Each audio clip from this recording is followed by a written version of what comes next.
Welcome back. Episode 15, the Bluegrass Race Hub. This week, in addition to myself, Alex Healy, driver of the number 97 in the Truck and the Cup Series with differing results. Also got the HMFIC, Jason Collins, and the biggest, burliest, beardiest man that we could have drug in off the streets, Mr. Cody Anderson himself. What's up, everybody? It's me, your boy JC. We are back once again. Episode number 15, right? Is that what you said we're on? 15? The big 1-5. The big 1-5. Almost old enough to have our driver's permit. So, Cody, tell us a little bit about yourself. Go ahead, throw out your truck number and series and all that. Like, tell people who you are, my man. Driver of the WJM number 17 truck. First came in this season, heard of it from Ron Morris, the driver of the number 76 in Trucks and Cup. Brought a couple of us other WM drivers over, see what it was like. Been racing since about beginning of last year. So far, I'm enjoying the league and all that. Waiting to see how the rest of the season goes. Good. So Coda was this past week. We had some interesting turn of events. Go ahead and take us into that, Alex. Let us know what you... Yeah, so from where I was standing, obviously I picked myself to win last week, despite starting all the way in the back. I was hoping on Jason for getting to give me that EOL right at the end of the race, but nevertheless, he did his job and put me all the way in the back. The most of the action, first 10 laps for me at least, because I had to navigate through traffic. I think in practice I put down the second quickest lap time. I can't remember who was fastest. It escapes me. Radburn was faster than me in practice. So I kind of had my crosshairs fixed on him. Was able to work through the field at the rate that I wanted to. My whole goal was to be inside the top 10 by the stage, and I was able to accomplish that. Unfortunately, along the way, I got into the number 24 truck. I don't know who Sean that Kaiser. is. Sean Kaiser. And I spun him. It was at the end of the long straightaway. I locked him up. I was trying to push my pace too much, and I tried to shorten up the braking zone before I really had good heat in the tires and everything, and missed it probably by about 10 feet and got into him. And I got through there, but unfortunately I picked up some front damage on the truck that I never really had time to fix. And by the time I was able to navigate into striking distance, I just didn't have the pace. And I could tell it was going to be that way because at the restart after the stage, I didn't have that crazy pace I had in practice and everything. But all in all, I'm biased because it's one of my favorite tracks. I had a blast, and I'm hoping at least some other people did. I know that road racing and especially COTA isn't everyone's cup of tea. Obviously the racing it couldn't be more different than what we usually do. Strategy is much different. You don't have cautions to save you. You got to figure out what you're going to do around the stage. I think I ultimately pitted on laps 7 and didn't come in at the stage. I know a lot of guys followed that strategy, and then there are also some guys that were pitting on like lap 2, and pretty much every lap from lap 2 up to when you close the pits at lap 8, there was at least somebody pitting on every lap, which I thought was, I thought it was interesting. I thought there were maybe a lot of people that hadn't strategized for a road course before necessarily, and it might have cost them some positions. But overall, I like I said, I had a blast. I finished P4. I know Peyton earned the dub, and rightly so. He was super fast. I got to pull up these results and give everyone their due credit, because I don't want to say I'm surprised, because I don't want to sell these guys shorts on their ability, but I know that there are just a lot of guys that, like I said, this is just not what they like to do. But Peyton obviously got the win. Jeremy Vaughn was right behind him. Jeremy actually had the fastest lap of the race, and Radburn, as I mentioned, he was P3, and then followed by myself and two of my flex teammates, Wes Wiggin and Daniel. And then we get back to our boy, Cody Anderson, got him a P7 there. I know we talked about it a little bit leading up to the race, and he was asking me about lap times, because I had heard that he'd been practicing a lot, so I was happy to see Cody have a good showing too, because when you work your ass off to try and have a good showing at a track like this that's so different, it's, even if you're not winning, just to see some result from it where you're above the guys that you know don't like the stuff, and they didn't really care to try and get good at it for us because they dislike it so much.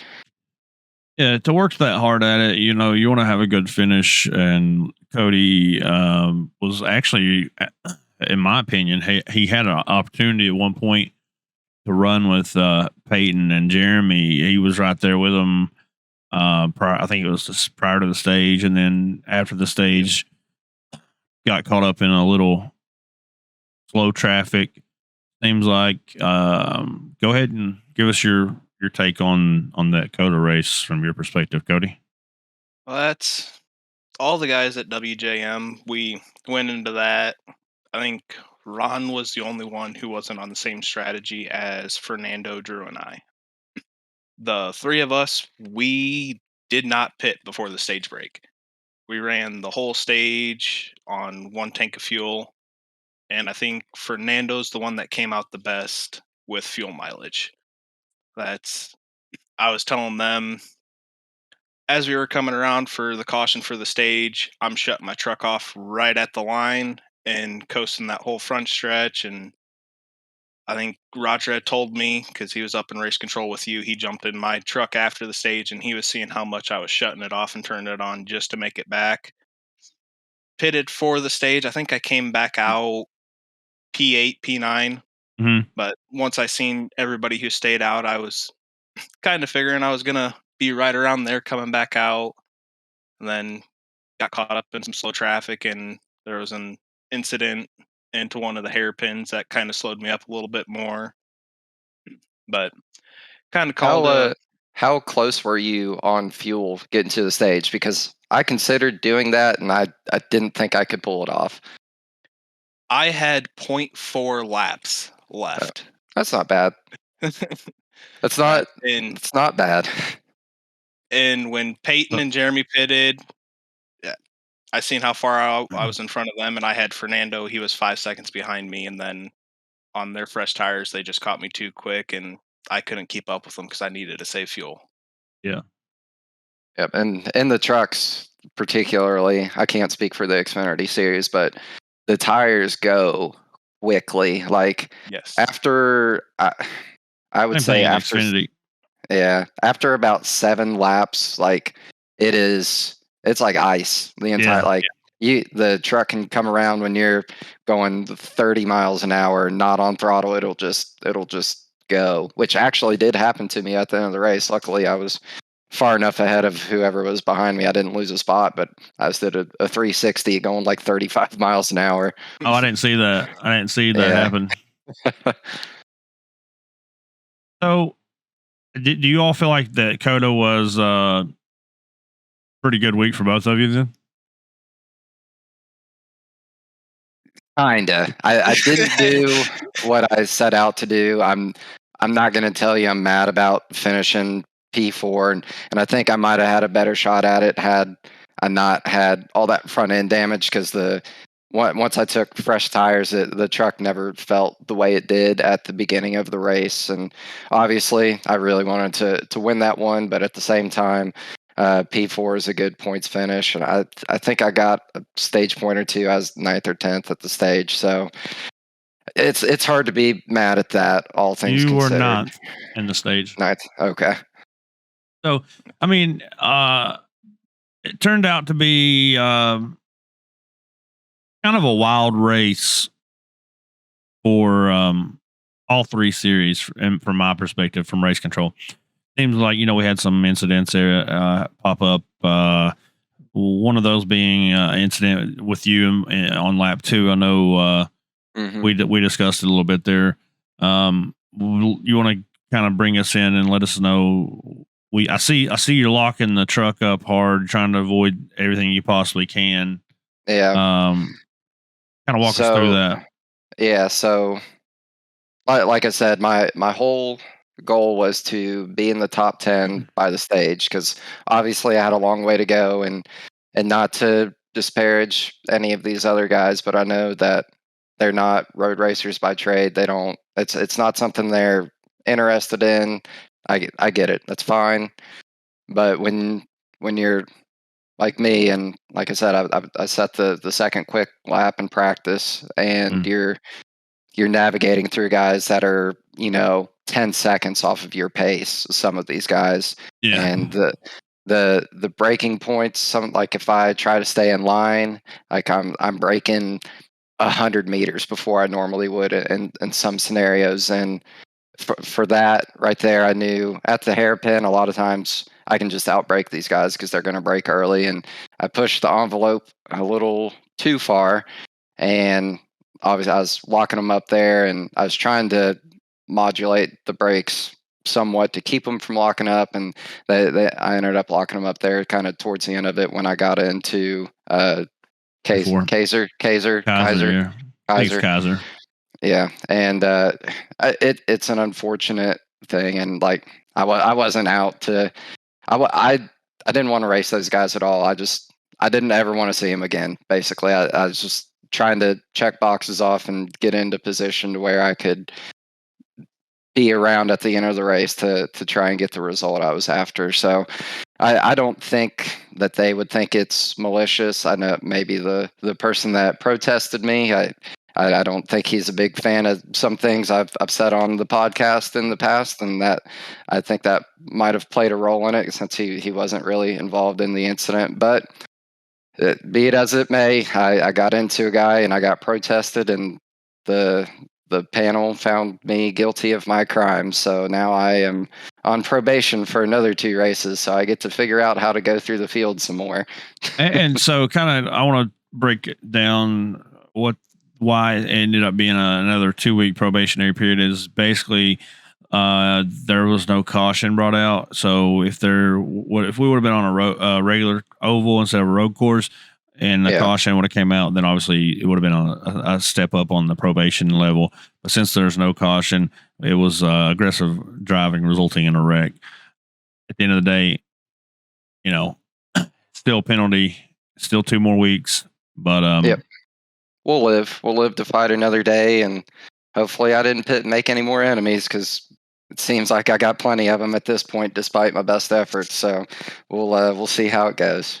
So I'm going to kind of segue into something real quick that I put towards. I know it's like down there on topic 4, but I want to kind of segue in because I want to make sure, like, I feel like people are probably listening the most right now. I don't know if everybody listens the whole way through or not, but I feel like people are probably listening the most right now. One of the things that I want to talk about is protesting in general. Now, the protests are there for really egregious, intentional stuff that you think could potentially be intentional, stuff like that. We're way overboard with protests, guys. Way overboard. Some of this shit is just racing. It's racing. All it is, hard racing. There's going to be wrecks. There's going to be stuff happening.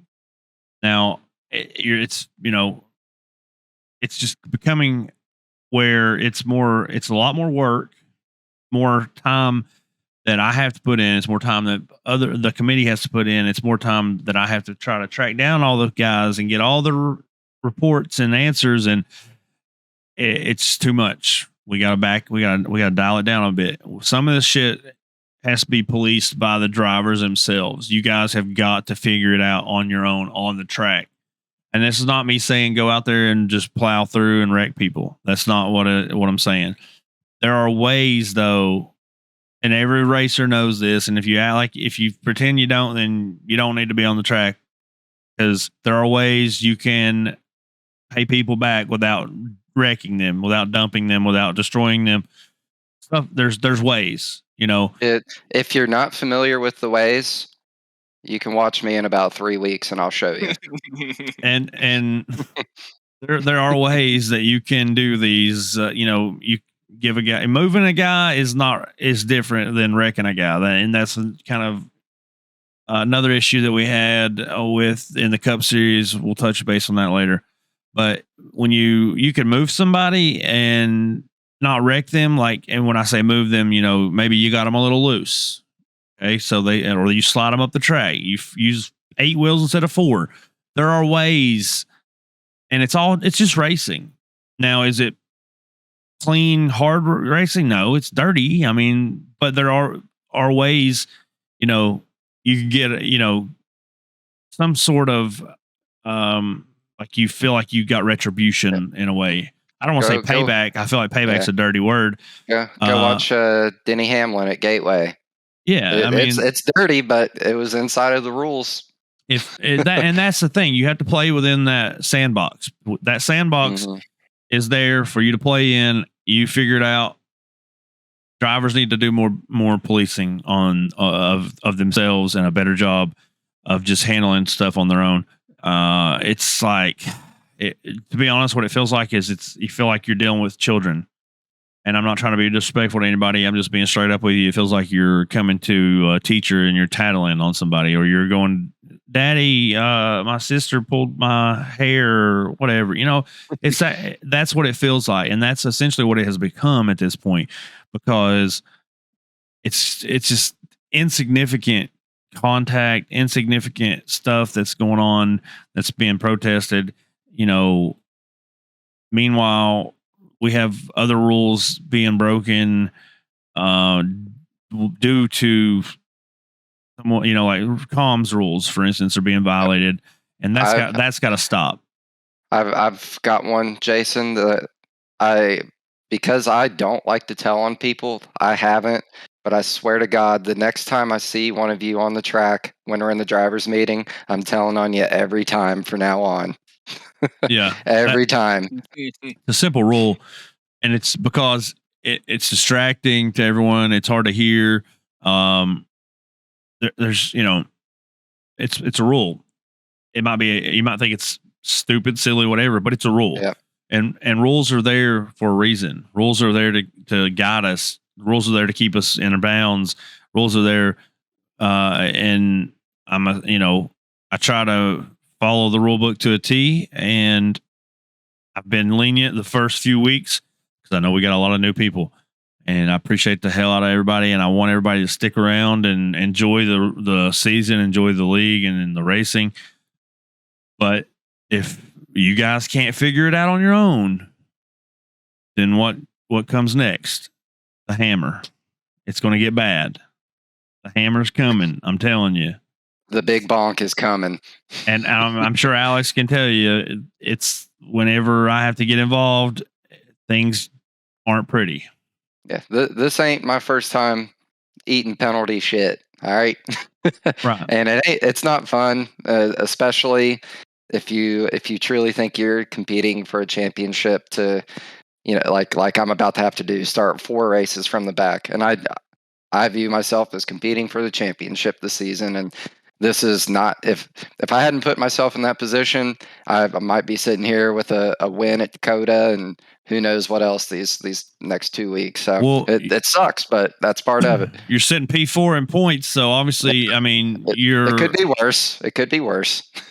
But what I'm saying is you obviously are competing because you're in that upper echelon, Well, and we don't talk about the guy enough, apparently, of what I've heard, but I'm trying to be the anti-Keith. I'm trying not to be too cocky about it. You know what I'm saying? Well, we'll talk about him in the next couple segments, though. That sounds like a good segue into the Xfinity series. What do you think? Let's cover points. Let's cover points real fast and trucks, and then I'll move over. So right now, Wes Wiggins is leading points. Wes is team rocking flex, it, man. So we've got 3. He is consistent as it gets. 3 flex guys in the top 4, dude. 3 in the top 4. So you got Wes, Then you got Peyton, who just moved up 3 spots. Then you got Bobby, who dropped a spot. You stayed even kill in P4. Lucas dropped 2 spots. Lucas Lyons. Cody moved up a spot. Kostritza down a spot. Colbert up 4. So he's P8 now. Sean Kaiser down 1. Scroggins down 1. Tied with Cody for 10th. So things are heating up. And that brings me into another little thing I got to talk about real quick is drivers potentially losing automatic bids, because we have 1 driver that's outside the top 16, 2 drivers outside the top 16, which Jeremy and Taylor.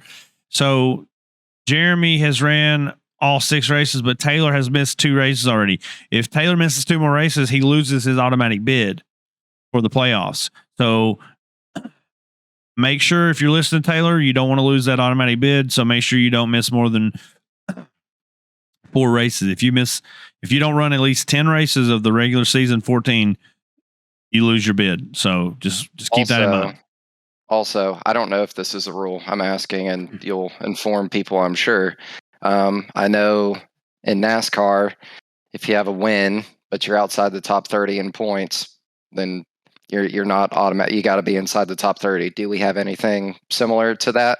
That's the kind of what we have with the 10 of 14. Okay. I don't think that anybody can be in the top. It'd be pretty hard to get outside the top 30. Taylor's 31 right now. So if Taylor, I guess it's because we have so many drivers this season. There's not something that's, here's the way I go though. If we don't have a rule for it, we go by NASCAR. So that's in the you heard it here first. That's so technically, I guess Taylor would be out right now if he's 31st. So he needs to get some points and move up. So if we don't have it written in stone and it gets brought up, we default to NASCAR. I like it. Everyone knows now. We have videographic evidence of this message. It's your fault if you didn't listen to us, because we're entertaining. Absolutely. I'm going to go ahead and round out points. I know we don't talk about everybody a lot, but all the way back to 13th, man. 205, 203. So look at this. So 271, and then it's what Wes has leading, right? And then it's 266, 258, 251, 243, 241, 231, 234. I'm sorry, 229, 214, 212, 212, 206, 205, 203. 190. I mean, the points are tight, dude, all the way back to the 16th guy, which is Brian Terry. Hats off to Brian, by the way. Good job. He's got a 1-point lead over Jeremy, but Jeremy is locked in, so that bumps Brian back out. Sorry, Brian. Congratulations, but also sorry. Congratulations, but uncongratulations at the same time. So let's see. Stopped with Cody Verrill being tied for P10. P12, Dan Worthington. Tyler Evans, he dropped a spot to P13. Dustin Reinstedel, our resident piss missile, is in 14th. I vote to start calling him the piss aisle. I like that. I like that. I saw it in the fantasy thing. And just so everyone knows, he's not mad that's his nickname. I just can't call him that on posts because on he shares Facebook, it. right? For his school and stuff. So, but otherwise, piss missile. It's piss good. Missile for the pistol for the win. Piss owl for the win. All right. Alan Duranco is in 15th. Brian Terry, like I said, 16th, but technically he's outside the playoffs as well as Duranco is currently. If Peacock gets inside the top 30, if Peacock gets inside top 30 and doesn't miss any more than 4 races. Jeremy Vaughn, 17th. Osborne, 18th. Fernando, he moved up 5 spots. Hell of a big come up right there. That's a big move up. Barrett Morton. Barrett was apparently wanting a provisional last week. So his points may end up being higher, but he's currently in 20th, minus 9 spots because of that. Ronnie Shirk also missed last week. Ronnie's now missed 2 races as well. So my fellow Bengals fan, he's apparently Tyler Evans is too. So who day, motherfucker.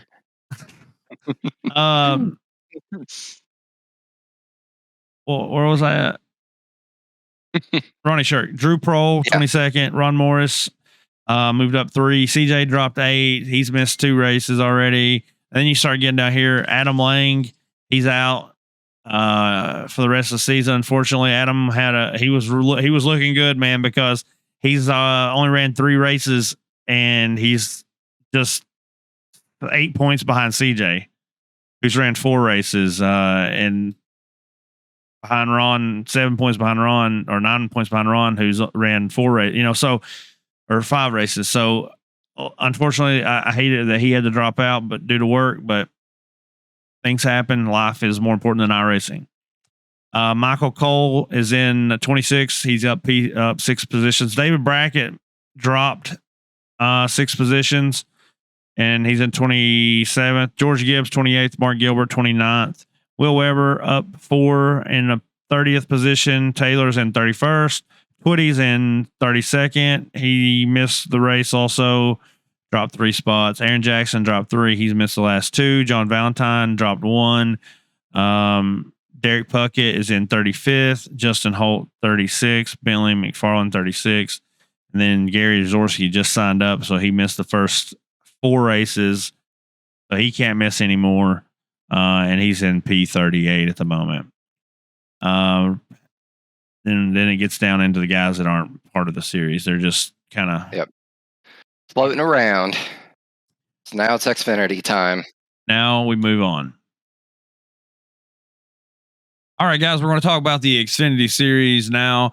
Your resident Mr. Awesome, Mr. Better Than Everybody, Mr. 7,000 Dirt Eye Rating, Keith Hackney pulls out the win. Let him go. Mr. Awesome pulls out the dub. Let's see. Impressive showing. I did not expect it out of him. Well, I'll tell you what, he struggled already in the Xfinity series for most of the season. Looked good at Pocono, and then him and Lancaster had their little run in, and that kind of messed up Pocono for him. And then he's kind of struggled a little bit ever since then. He unfortunately Lancaster beat him to multiple wins. It's looking like Love to see it. Lancaster's got one up on him right now, so it's unfortunate. But Hackney gets his first win in Xfinity. Like I said, he did lead 16 laps. Radburn led 11 laps. Alex Penn finished. What? So I didn't get to watch the race. What happened to Radburn to put him back to P8? Because he led 11 laps. He didn't stay out, so strategy got him kind of put back a little bit. He stayed out to win the stage, won the stage. I believe. Let me double check that. I'm about positive he did though. He did. He won the stage. While you're checking that, which I touched on it a bit in the truck series, as far as guys not necessarily understanding road course strategy. The one tip I would give you, without just straight up telling you what to do, because that doesn't apply every race, watch Hendrick Motorsports at road courses. That's how I base my strategy, basically. So just watch what they do. Well, Indy road course is hardly a road course. It is a parking lot with straightaways. Yeah. All right. Alex Penn had a really good run on Tuesday in the Xfinity cars. He was up front most of the night, led 3 laps. He had a 0X, pretty damn good. But yeah, so he stayed right there with Radburn. He was running P2 to Radburn at the stage. Keith was P3 at the stage. Blake was P4. Silvers was P5. Michael Robinson was P6 at the stage. Michael's come up, man. He's doing big things, dude. He's my guy, dude. That's my guy. And I've never even talked to this dude, but I'm his number 1 fan. he's making moves. He may not have finished that great at the end of the race. He finished P13, but as far as actually running well and stuff, he qualified P4, ran P5 P6 up to the stage. Lancaster was P7. Kyle Mays was 8. Mo Abbott was 9. Bryce Hunter was 10. Mo again with a top 5. Once again, Mo's on it this season, boys. Yeah, I'm telling you, he's coming for it. But so Penn ends up getting P2. Silver's got P3. Kostritza P4. Mo P5. Adam P6. Robert Malikian, P7, 27th to 7th, by the way. 27th to freaking 7th. That's way to go, Robert. Really good shit, man. Good shit to win 26 to 4th as well. Radburn, yes, Sean did a really good job. Radburn was 8th. Fritz was 9th. Jim Ott was 10th. So those guys did a really good job. And an honorable mention, Tony Iverson, my boy Tony, just had a newborn. Just got his triple set up. My boy Tony goes out and rocks a P11. Hell of a job, Tony. Good job, man. Proud of you, buddy. Every time we mention Tony, I am obligated to tell you that I only refer to him as Tony Allen Iverson of the Philadelphia 76ers. He is the answer. And yeah, so hats off to that guy. We had a really good turnout for the Xfinity Series. We had 35 guys start that race. I know Justin Winters got sick during the race, had to drop out. That was one thing that happened during the Xfinity Series. He ended up getting car sick, I believe. So he ended up having to leave. I believe they said he threw up on himself during the race. So that's no good. That's no fun. Who'd you pick to win this, Jason? It's my pick. I missed all of mine. I don't remember. Honestly, don't remember. I wasn't sure if you picked Keith or not. I don't think any of you picked Keith. No. Roger didn't pick him. Radburn. Yeah. I picked Jason Bridges. Thanks for the 18 laps down, Blake. buddy. I picked Blake. That's who I picked. Never mind. I picked Blake Inslee. Jason struggled in the Xfinity car. He struggled in the truck and the Xfinity cars. He had a rough night in both series, but, kind of sort of turned it around in the Cup Series, but we'll get into that. So Xfinity, like I said, was it's pretty solid. I mean, there was a little bit of bumping and wrecking and shit going on, but for the most part, it was so. We had more off track incidents, I think, than anything. Which I didn't touch on this in trucks, but I was just going to call out our incident leader in Xfinity Series, Bryce. Your 26 incidents. That hurts you, just like the Chiefs are going to be hurting next week. In the Truck Series, though, we found out a couple laps into the race that we didn't have an incident limit, which I didn't take advantage of. But there were several guys that had like 40 incidents because they were just using every inch of real estate, which I was too scared to, because I was like, what if there actually is an incident limit? And yeah, I don't know how it got turned off, but I made sure to turn it on for Tuesday and Wednesday, so that's my fault on that. But definitely somehow I got turned off. I don't. There wasn't really anything that stood out to me other than, like I said, Mr. Hackney getting his first win. Comes out and does it on a road course. So apparently he says he's coming for y'all. I'm just going to go ahead and tell you guys. He says he's coming for everybody in Xfinity and Cup. He says he ain't playing. He said he's done playing. He said he ain't been practicing like he did last season. So apparently he said he's going to start practicing now. So y'all are hurting. Man, and that's his words, not mine. I'm just a messenger. Don't shoot me, shoot him. Apparently, he couldn't motivate himself. He needed a little meme motivation from me and Matt Grenier. So let's see. Speaking of the meme, let's see. We talked about that the other day. I don't know if you guys saw it or not, but he posted it in post race fights. Well, a little chicken shit deleted it to begin with, and I see everything in the. And I see everything. Soft. It don't matter if you delete it or not. I still see it, and I can see it too. Yep, I can as well. So I told him, I said, "That's freaking hilarious. Why'd you delete it, pussy?" Well, he ends up posting it back. And let's just go over it. It's the Zoolander, and what's the other guy's name? Hansel. I can't remember. I think it's Hansel or something. Hansel. That seems right. and obviously that's played by what's his name, Owen Wilson. Ben Stiller and Owen Wilson. Yep. So it's pretty funny because he has Zoolander on the left, and it's like the guy that's been dominating for the last 5 weeks, and then on the right, the 7,000 I rating guy that comes in and blah blah blah, whatever it was, right? Isn't that what it said? Yep. It sure was. And, so should we talk about the Cup race? Well, hold on. Where's it at? I want to go over points real fast. Yeah, before we do that. Let's hit let me hit this, and then we'll move in to Cup. All right, your boy James Silvers is currently points leader. He dethroned Jim Ott. Jim was sitting on top. He's 6 points ahead of Jim right now.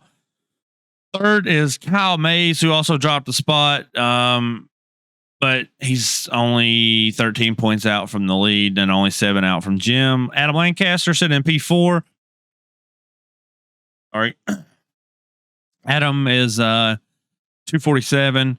But he's got 2 wins. Adam says that he should be a lot higher up in points, but his points penalty, he got a 10-point points penalty. Plus, he had like 3 races where he got passing under yellow penalties, and so he believes he's probably lost about 50 points or something like that. Real ouchie, bro. Yeah, so he thinks he's lost about 50 points or so, based on the simple fact that he had those 3 bad races, but he's had 2 good ones. Got those wins. So, and then Sean Kastritza is up to top 5. Michael also moved up 1 spot. He's in 6. Michael Robinson. 7th is Jordan Slater. Scott Fritz moves up 3 to 8th. Blake Kinsley and Robert Malikian are tied for 9th. Robert moved up 3. Nathan Mascroft dropped 6 to P11. Radburn is up 5 to 12th now. So Rad's had a rough season, boys. Rad's been struggling, but one good finish at a road course gets him up into the top 12. Tyler Evans drops 4 down to 13th. Jeremiah Hobbs also drops 1 to 13th. Mo Abbott up 5 more with only 4 races under his belt. He moves up 5 more spots into the 15th position now. So Alex Penn moves into your 16th position with plus 11 with his showing. Jason Anderson is 17th with a win, so he's technically still in as Alex is out. As well as Keith with his 1 win moves. He's locked in. So Mo is out. As of right now, Alan Duranko is in 18th. Greg Carr 19th. Ryan Chapman 20th. Keith Hackneys in 21st with that win. Justin Ray's in 22nd. Dude, he made the coolest freaking laser shit with a base that has a lot. It's the Bluegrass. Wait, you said the laser shit with a base. That's what I'm talking about, Jason. That is, I know it's what that CNC, is. Sure. It's CNC'd. It's a CNC. So I was getting ready to explain it. It's the logo. It's the Bluegrass logo, the state of Kentucky, obviously, with the lines, and it's laser engraved, CNC machined. It says 38 Justin Ray. Bluegrass Hour. It's freaking awesome, dude. It's dope. He took the logo, the Bluegrass logo, put it into a CNC, it cut it out, cut the state of Kentucky out, did the lines and all that, and put Bluegrass. Let me see if I can find a picture of it. Hold on. It's awesome. Like, it was sent to me. It was in the, I was going to try to grab it, but I got removed from the Cornerstone Discord because people are scared apparently that I'm going to, I don't know, whatever. But yeah, I already know. I'm not even gonna say anything because it doesn't matter if I'm in there or not. Here it is. Just water under the fridge. Exactly. Here it is. I don't know. Oh, it won't show it. I can not with your background on. I can. Oh yeah, I can see it. Yeah, looks pretty neat. That is pretty dope. It's glass. It's either plexi or I don't know, whatever. But it's got the engraving, the laser CNC etched Bluegrass logo. It says Bluegrass iRacing Series. It's got the Chevrolet emblem and 38. It didn't. I thought it had his name on it, but either way, it's freaking dope as hell. And it's got a base that lights up. Super cool, man. Super cool. Would love to talk to Justin more about and see where he got that, how he did that, and all that crap. You heard it, Justin. You got the call from the big man. Yeah, that's dope. Time to walk into the office. All right. Moving on. 23rd, Alexander Carr. 24th, Justin Winters. 25th, Jason Bridges. 25th, also tied for 25th, Bryce Hunter. He moved up 4 positions, looks like. Robert Richards drops down 2 positions. He's in 27th. Tony Iverson moved up to 28th. He's +3. Bobby Mays, 29th, +4. Matthew Campbell, 30th. Brad Gebhart dropped 7. Looks like he didn't run with us this week. Todd Mays also, he's not ran the last 2. So unfortunately, Todd is in 32nd. Calman is in 33rd. Brian Terry, 34th. Dylan Merriam, 35th. Travis Twitty, 36th. Scott Hara, 37th. Chuck Gentile, 38. Darius is no longer running with us. Apparently, he got a job as something, whatever. Then you got Mike Brisson, Chris LeBourgeois, all those guys. Yeah. So the rest of them, I don't know what they're running or not. So I'm not even gonna go through there. All right. That's going to transition us over into the Cup. All right, moving on to Cup Series and what I think is going to be our most fun segment of the show. If you've made it through, this is your ice cream after dinner, my friends. The Cup Series race at COTA, personally for me, I thought it was super fun. I had a blast. I was more proud of my 9th place in the Cup Series than my 4th in the Truck Series, because I'm still learning these cars and racing with guys that are, I'm not afraid to admit, are better than I am, the majority of them. But the next gen car on a road course is just an absolute treat. Great job, NASCAR, with this thing. When we bring it to road courses, I love it. I think somebody else disagrees with you on that. I don't. Another Alex doesn't seem to think that. Well, I don't think it's the cars that bother him. It is the track. And, I know that he was really frustrated with me before the race because I talked a dumpster-sized pile of trash to him. And like I've said before, and I don't think people have necessarily listened to this part of things. Mm-hmm. When I am talking like that, whether it's before a race or here on the podcast, it's not because I don't like you. I like Huffy. I've met him in real life. And some of the other guys that I currently have ongoing beef with or from their side or whatever, when I say things on here, it's for fun. Entertainment. I was in the Army for 7 years. I played football for 15 years.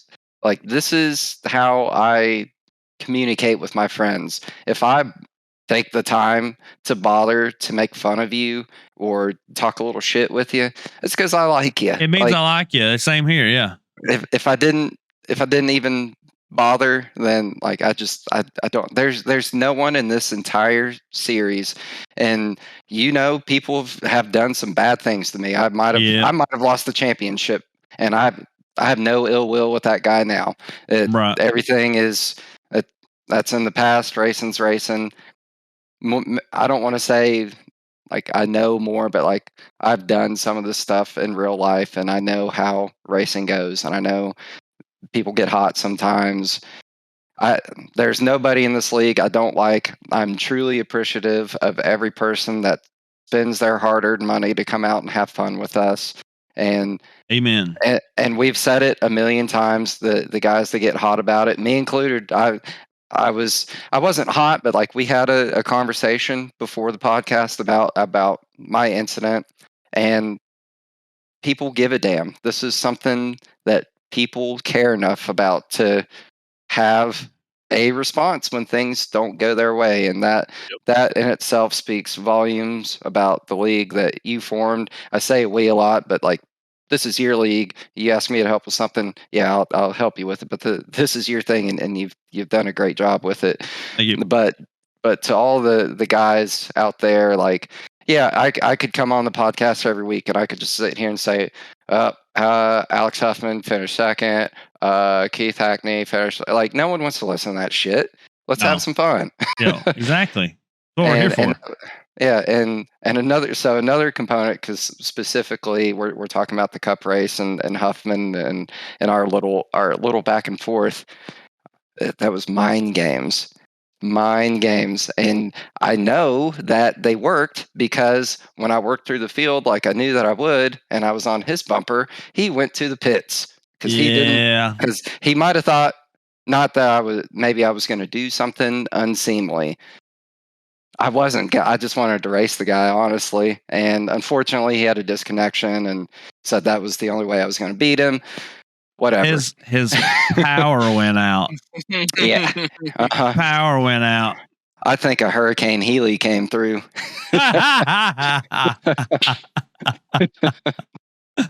But Alex Huffman, if you're listening, we love you, buddy.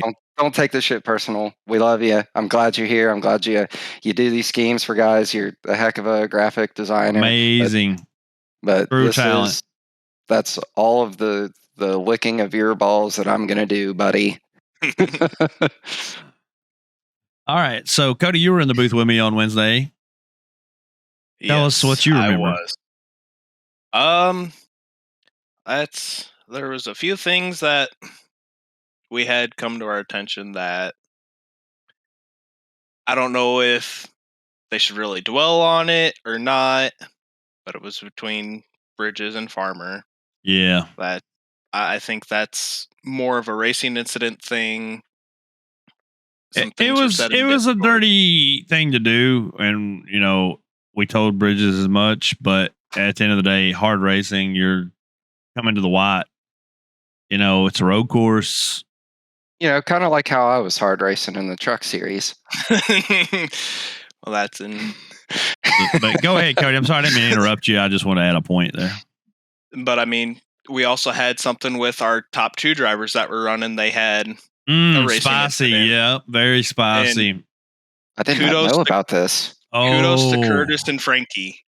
Those two were putting on one heck of a show up front. Bro. How do you not know?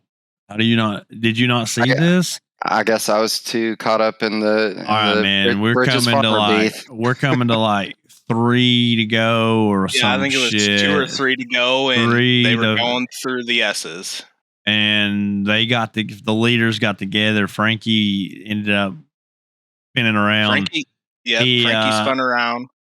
Oh, dude, I want to put the replay up and show you now. Should we do that? Should we put the replay up on the podcast? If it's doable, I know we've had trouble trying to share stuff on here. I can do it. All right, so we got the replay pulled up for you guys, and we want to show everybody what happened. This is about halfway through lap 31, so here we go. This is some of the best racing that you could possibly ask for, and I mean, it was phenomenal, dude. You see Twitty got out of the way there, but these guys were all over each other. Curtis was all over Frankie's ass right here. Right, just right off the bat, like the lines that Curtis is running, to get by someone, everything I've seen so far, he's done exactly what I would recommend someone to do. He's building speed on exit. He's taking wider lines. He's using the entire boundary of the track. And I mean, running it all the way on the other side of the rumble strips. Yeah, it's beautiful. and so here's the thing. That's kind of how he was when he was leading. He was slow in the corner, hard out every single time. And you saw right there, Frankie made a little slip up. He got a little loose coming out of turn 20. I think Curtis is in his head at this point. All right here, Frankie goes into turn 1, comes out. Makes another little bobble right here. Oh, there it is. That gets Curtis on the outside. Curtis comes around going into turn 2. Here is where the contact occurs. Right here in the beginning of the S's. They get together just a little bit, and you see Frankie he just lost it. That was the end of the race for Frankie. Unfortunately, that's just two guys going for the same space. Two guys And going for the same space. Exactly. Going through the S's. There's literally no other spot on any racetrack that we run that I would less want to be side by side with somebody than entering the S's. It's damn near impossible. Yep. Going and side by side, there's no room for margin. No room for error.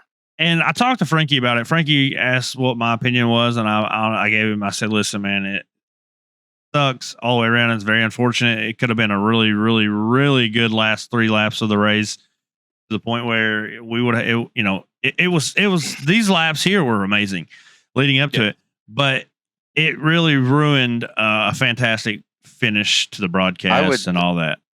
Personally, from where I'm sitting and with as much racing as I've watched, I almost feel like that's on iRacing. Like that bump, I don't think should have had that much of an effect on Frankie's car. Personally, and the thing is, Curtis turned in a little late. Like you said, he did have kind of a later entry into the corners. He does get beside Frankie right here, as you can see. And Frankie turned in a little, like what I would consider they were both put in a situation. All right, we're about to go into the corner. Who's going to lift? Who's not going to lift? Yep. It was here a game of chicken, basically. Because right there, if Frankie doesn't turn in where he did there, he's never going to make it through the first S. He won't even make the first one. He'll have a slowdown penalty. Yep, you're 100% right. And go ahead. He either has a slowdown or he hits that turtle and he just takes both of them out because it's going to shoot that car left. So right here, you can see Curtis is kind of, Frankie gave him room, and Curtis used it. Curtis definitely used the room. He did turn it, like I do believe he turned in a little late. I mean, I just think it's hard racing though, man. Hard racing. I mean, I get like being on the inside where he's at. Like you don't want to come in on that rumble strip to his left because it flattens out your entry so much it messes that it's going to kill your exit, and then it's going to kill the whole second S. Because once that's the thing about COTA. Once you screw up one turn, you spend the next 3 to 4 turns getting back to your driving line. So technical. Yep. It's very technical track, and it's So no one tell me that COTA is for unskilled guys. Don't ever say that to me again. No shit. Don't ever say it. It takes a good driver to run here. You're just I get if you don't like it, but don't tell me it's not for good drivers. This is a Formula One track, okay? Go ahead. Even me coming into this week, I mean, you and I were talking about it a lot. Mm-hmm. Roger and I, we were ready to not even race because we had practiced so much. Mm-hmm. And I think if we didn't put in the practice, this track has so many different technical portions. You have to be able to nail the technical portion to be good on the speed portions. Mm-hmm. That's the thing with so as far as road racing and NASCAR goes, like the track people think of is Watkins Glen, and there's not a more different road course. It's all high speed. There are no slow technical sections. You don't really have to wait on the throttle that much, where COTA it's all patience. It's hitting your brake markers, because if you don't, you're going to be out in the damn grandstands. I mean, and there's so much of the track where you're 50% throttle or less, and you're going 30, 40, 50 miles an hour. And the other road courses we run, they just don't have that. It's so different, and part of why I really appreciate it, and I think it takes a really good driver to get around it. It does. And so you did tell me something the other day that we all were unaware of, and there's probably most of the guys in the league are unaware of. Tell us, which car is heavier, truck or cup? We discussed, me and Dave ran a cup practice one night. I had been only practicing truck. I hadn't practiced cup at all. So we did a session, and we got in there, and because I think he did a truck practice with me, and he was like, man, these feel they feel so much heavier than the trucks. And I was like, I agree 100%. Like, it feels like it weighs 400 more pounds. Mm-hmm. They weigh the exact same. Yep. It's the exact same. And it doesn't feel like that at all. And I don't know why that is, why it feels so different. Because obviously, this car does everything better. It handles better. It brakes better. It has more power. Everything. It's more set up for this. But I don't know if it's the width of the car or the length. I don't know. But it just feels heavier. Absolutely. It really does. The car feels a lot heavier than what it actually is. But it's crazy they weigh the exact same. When you said that, it blew my mind that it was the exact same weight. Like, I was like, what? Yeah. So, pretty crazy, man. Pretty crazy. But we're not done talking trash about this. I don't know if you want to leave this up. But we can we go ahead and we'll just go ahead. We'll play it one more time. Is I still, like you said, I just kind of feel like that's on iRacing. It's such a small bump. Both of them got loose, obviously. Yeah, Frankie just ended up with the worst. Maybe there was a little more momentum from Curtis in that collision than this camera view really illustrates, but it looks like such a small tap. Yeah. And maybe it's the location of it. It was a little more momentum than what this camera angle does justice. Yeah, because I think right when it switches, I don't get the full understanding of how, like, I guess like the rear rotated more than you can see when it flips camera angles here. Maybe he was just in the gas more. Yeah. I don't know. It's hard to say, man. Hard to say, but super unfortunate for Frankie. Had a really good race going. I really want to see that race play out without any of this happening. That brings me up to another question. Do we want to look at the Farmer and Bridges incident as well and kind of dissect that a little bit? I won't stop you. Okay, so let's do that. I'm gonna get that set up for everybody, and then we'll be right back. All right, guys. So here we are back with the Bridges and Farmer. We backed it up a little bit. We're going to show you about half of the lap. So here we are. They're getting ready to start going down the backstretch. So I'm just going to let this play. Steve Bridges locks it up a little bit right there. It gives Farmer an opportunity to really get up on him going down the backstretch. See Dave go to the outside, then Jason got a massive run out of I don't know where, but yeah, I was kind of lost on the track until right now. Now I know where we're at. Your pin. Yeah, Jason peels off a little early there, which allows Dave to generate a run off the exit, get to the inside here. Is able to take up that real estate, force Jason outside. Dave gets a little loose. That's when he slid right across Jason's nose. That camera angle doesn't show you how close it was. It was close. It was tight. You could have slid a credit card through there. By this point, I would say that Dave has really established his position here. I agree. And working the line, Jason throws it to the inside and shoo-wee, buddy. And that was what we ended up having happen. And obviously, Dave, I'm sure you all couldn't hear it, but everybody that's on the podcast will be able to hear it. Dave immediately keyed up and was like, "What are you doing?" And I understand his frustration. I understand why he's upset because it was overdrove so bad. It was by a mile, such a poor decision. I mean, he was locking up before he made it through the apex. Yeah, and I talked to him about this, and he understands it was, it wasn't a good decision. It wasn't a good move. It was a dirty move, and unfortunately, he said the reason that he was even able to be caught was because he was serving fuel because he messed up and pitted a lap too early.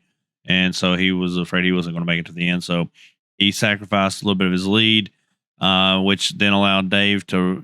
And then he started compounding that the fact that he had slowed pace dramatically. Dave was just hammering, catching him, and Bridges was also making mistakes by compounding, sliding the tires, locking up the tires, several corners and stuff like that. I didn't realize how close Silvers was in all this. Yeah, I'd never focused that, but like this specific still right here is like, holy moly, that the weight transfer he's about to put on his car entering this turn is not optimal. No, and let's go back with it real quick. Boom. Obviously, he slowed way down right there, but it was actually a benefit for him because look, there he goes. Yeah, he was clear of everything. It looked like he could see the future. And so it didn't stop there. So let's watch this last lap. Dave's still on the radio there, chirping at Bridges, but Bridges, he got the position back, but he makes he continues to make mistakes. Damn near every turn, and it's difficult for me. Obviously, everyone knows that myself and Dave are very good friends. I also like Jason a lot. I've talked to him a bunch, which you can't see it in this. I did his paint scheme for this race, and he was super pumped on it. I just like the guy a lot, and it's hard when it's two of your buddies that are in this position. Absolutely, and the reason the paint scheme has changed is because Jason's already updated it on Trading Paints, and this is what he currently has on his car. So this is what we're getting because that's the way Trading Paints works. But we see Jason lock it up a little bit there, white smoke him again. Which you see even right there. So you saw how Dave entered that turn much wider. So that's how he was able to generate this run. Because Jason at this point is running a very defensive line. It's costing. Not only is it costing the speed, but he's also overdriving everywhere. He knows he's in for a dogfight, and he knows he's already probably pissed this guy off. So you get that in your mind as well. Exactly, and I have to say this is some of the best racing that I've seen. These last two, this right here, this last lap in general is some of the best racing that we had the entire race. Some of the lines that Dave was taking are just amazing. You could see him, and I gotta say, my hat's off to Dave for remaining calm and not shipping him after this. Yeah, major composure as far as like waiting and he did get back around him, but ultimately. He's at 16 incident count. Right here was 17 because I was monitoring it at the time. That was 17. So he automatically, that's his black flag right there. And then this just compounded it. He locks it up. Jason bumps him. That's a 4X, 21X. Dave falls back to P12. Jason ends up getting a P4. Now, going back to the lap before with the incident where Jason overdrove and put it in there like he did, like we said, poor racecraft on his part, and just he understands that you can't drive people like that. Though he knows better. He said it. It was just heat of the moment racing. He kind of felt like he got slotted a little bit when Dave kind of cut off his nose and didn't really give him room in the next corner after that. And that's what it comes down. It's just hard racing, but I want these guys, to understand that they're going to have to police themselves. I told Jason, I was like, Dave owes you one, man. The way I look at it, so I'd be prepared at some point to be paid back. So I'll just remember that hard racing got me a penalty. and so let's move on from this topic. We'll just leave this up for now. But Hackney struggled so bad. Yeah. Keith, you said we didn't talk about you enough. Well, guess what? We're going to talk about you. Cody, go ahead and lead us off with this. You're going to get your wish. Well, that's with Hackney. I was speaking to him with them. We were doing some Xfinity and truck practice together. He put a lot of time into that Xfinity car, and it showed when he pulled out the win for that Xfinity. Yep. But he said it multiple times. He was not as worried about the Cup as he was the Xfinity. Looks like he should have been worried. And yes, but I mean, it came down to it in the Cups. He ended up finishing 26th, 18 laps down. I think he had a couple spin outs. I think he was to the point he just said, "Screw this! I'm just gonna tally the loss and come back next week." Yeah, he had 2 spins that I know of. The second one, he alt F4'd it. I had a front row seat to both of them. They were both. I think both were at the exit of turn 1. I think both times, which we all know on a restart, turn 1, it's going to be 4 or 5 wide, and you just have to have that spatial awareness, extra cautious. And I did that at the cost of time, and ultimately it benefited me. But I saw him spin right in front of me at the beginning of the race. He recovered, and I was like, "Oh, he's back in the mix. Then we can race." And then after the stage, same thing. It wasn't on the exit; it was on the entry of the S's, wasn't it? Yeah, and just somewhere up there. Yep, and just looped it and alt F4'd it, and we had a little chuckle. Oh, I can imagine. Actually, you know what? It was out of lap or out of turn 2. That's where it was. Almost the beginning of the S's. So, but yeah, he looped it and then he just stayed in the gas. I watched him. He kept it in the gas to clear everybody, so he didn't cause any more problems. Yep. Which we do appreciate you doing that to keep it. Props for that. Props for that. Keeping it out of the way. But yeah, man, you really sucked a big wiener on that one. Yes. the ultimate glizzy gulper. Oh, yeah. I remember that. 7,000 I rating. So, but Keith, we love you, dude. You're a good dude. I've gotten to know you really well.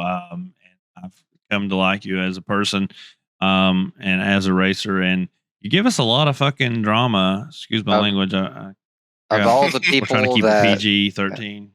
Yeah, of all the people that like I go back and forth with, talking shit and all that, he understands. I know that he never takes it personally. We have a good friendship, relationship, whatever you want to call it. It's just part of racing. I know he's done this stuff in real life as well, and it's for me and him. It's all in good fun, and by God, does he add some fun to the league for me, and I'm glad we have him. Yep. Might have not said that about a year ago, but he's firmly ingrained in the Bluegrass culture now, and we're all better for it, for better or worse. I'm just glad he came out of his little shell. I mean, and got to where he was actually willing to talk to us and stuff. Because there for a while he wasn't saying jack shit to nobody, and it was like, and then he finally kind of broke out of that shell, and now he don't care. He'll tell you like it is. He's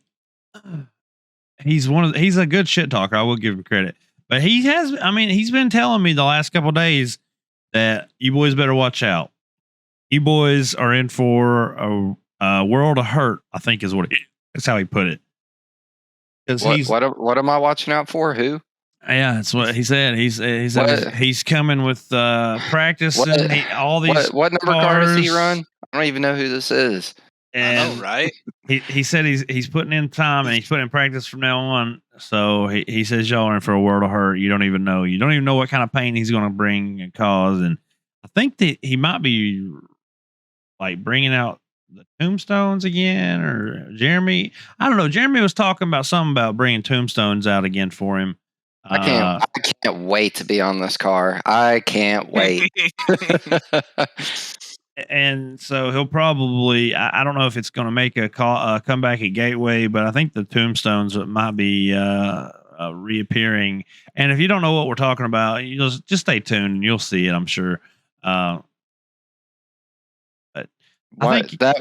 that was kind of his coming out party. That at least the way I remember it, when he was still a pretty quiet guy, and then he came out with the Gravedigger, and the team I was on at the time and the people I were talking to, they they didn't necessarily like it a bunch. When I saw the video and I saw the paint scheme, I was like, this is legit. I like this shit. This is what I live for. It was cool. It was very cool. All right, so I guess that needs to move us on over into our next segment. What are we on to? What are we at? I'm not sure. I'm lost. We gotta make picks and get the hell out of here. All right. I jumped the gun just a little bit there. We need to actually go ahead and cover our finishing results. Thank you for reminding me, Cody. There we go. Cup Series finishing results. I'm gonna do this quickly so we can get through, and we'll go over points real fast as well. Curtis Preston was our P1. Frankie Baressa was our P2. James Silvers was our P3. Jason Bridges P4. Alex Penn P5. Peyton Hubbard was P6. Mikey Neal was P7. John Schwartz, who was my pick, he ended up having a little incident. He took tires. Tried to tell him not to. He wouldn't listen. He took tires. Sorry, John. I had to call you out on that one because you kind of threw it away, I feel like, but it's all good. Alex Healy obviously was P9. Brandon Holder was P10. GT 11. Farmer was 12. And then obviously another honorable mention for Tony Iverson in P13. Kendra was 14 and Matt Grenier was 15. Let's go look at the points real quick. Right now, Curtis Preston leads all drivers with a 23-point lead over GT Hawkins. Brandon Holder is in third. Schwartz is in fourth. Huffman is in fifth. Farmer currently sitting in sixth. Hackney seventh. Nick Mills eighth. Matt Grenier ninth. John Kenders in 10th. Peyton Hubbard 11th. James Silvers is in 12th. Chris Stritzel 13th. Jonathan Atkins in 14th. Travis Twitty in 15th. Travis is having a good Cup season. He is. Josh Clemens is in 16th. Mikey Neal in 17th. Rocky Boyd with that win in P18. Roger Pierce is in 19th. Brandon Robertson 19th. Also tied with Roger. Jason Bridges moved up 8 positions to 21. Brian Terry 22. Alex Healy 23. Mo Abbott 24. Tony Iverson also 24. Dustin Ronstedel 26. Frankie is in 27th. Scott Fritz 28th. Ryan Petty is in 29th. Mike Peters locked in with the win and 30th at the moment. So he needs to make sure he gets above that 30th spot. Bill Hells 31, David Brackett 32, Justin Winters 33, Broley Kinsley 34, Josh Lockwood 35, Charles Blake 36, Ron Morris 37, White Brackett 38, Bryce Hunter 39, and I think that's all the guys that run still. All right, let's get into what was our next segment. Picks. So we gonna pick them. Worldwide Tech. Worldwide Tech Gateway Truck Series. Cody, you're our guest. Go ahead. I'm gonna stay in with Alex's team. I think Bobby's gonna come through and get himself his first win of the season. Bobby, let's see who. Bobby Hall. I'm going to go out on. I think.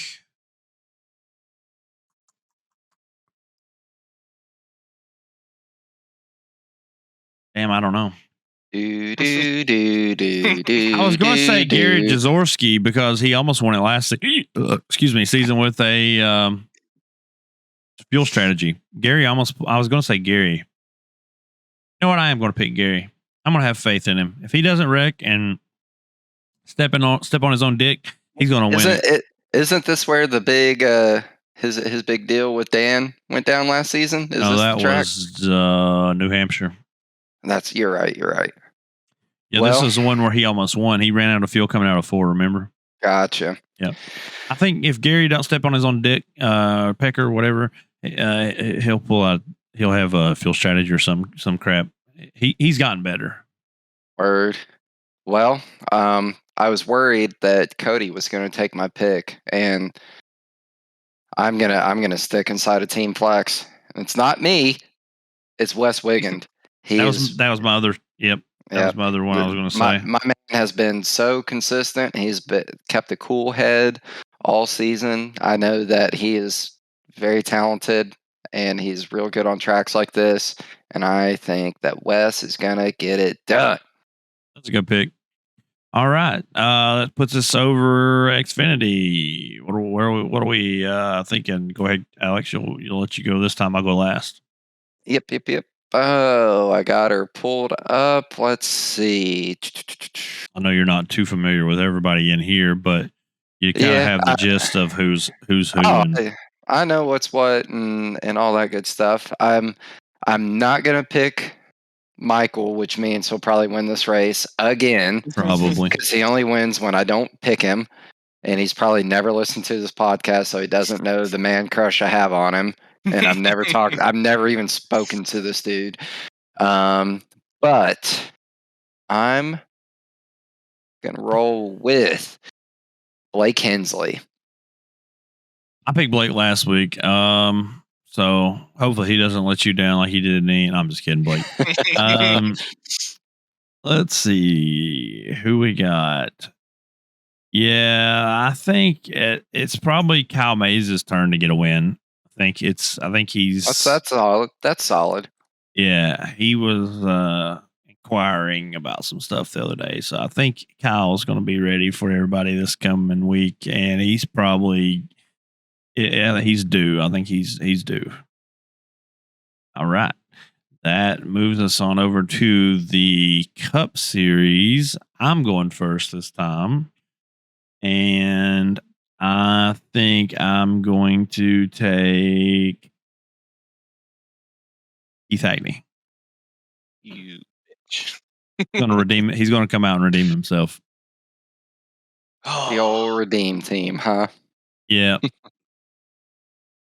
He's got I believe what he says when he says he's coming to put the pain out and bring the hurt. I believe him. All right, you or me, Cody. I think I'll go ahead and go. Oh, okay. I think it's Alex's turn because you went. Yeah, it's Alex's turn this time. You gotta go last this time. Fair enough. Damn, I've got two guys that I want to pick.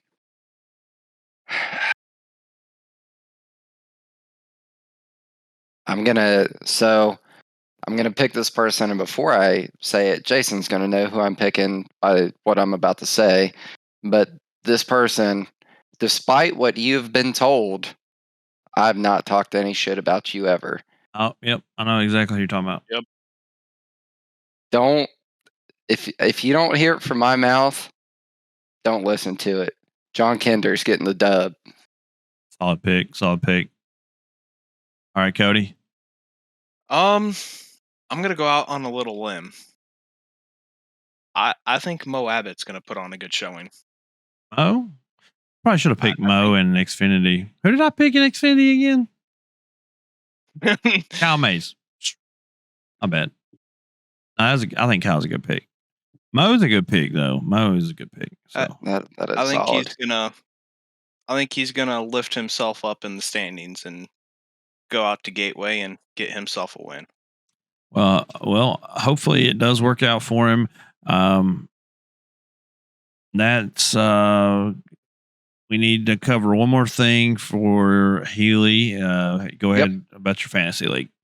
Fantasy League, Bluegrass. I've got a couple of my outside buddies that watch all of our races there in the league as well. If you guys have never done this before, I only did it for the first time last season, had a lot of fun with it. Basically, every race, you get to pick 5 drivers. And then in addition to that, there are 4 matchups that NASCAR.com generates, and you pick between them. You get points based on their finishing position. I think it's from 0 to 40, so from last place to first place. And then stage points, you get 1 point per. You get their stage points. And then you get 10 points per matchup that you pick correctly. In the regular season, you get to pick, so you can't just pick the same drivers every week. Every driver you can use, I think, up to 20 times. Give or take, that number might be different, but you get to use them a certain amount of times throughout the season. And then when the playoffs comes around, that resets, and then I think you can use each guy 5 times. But I know a lot of guys in here watch football, probably play fantasy football. I saw Travis Twitty's ring from his fantasy championship, all that good stuff. It is a $10 entry, and all entry, it's winner takes all. I'll pay you out at the end of the season.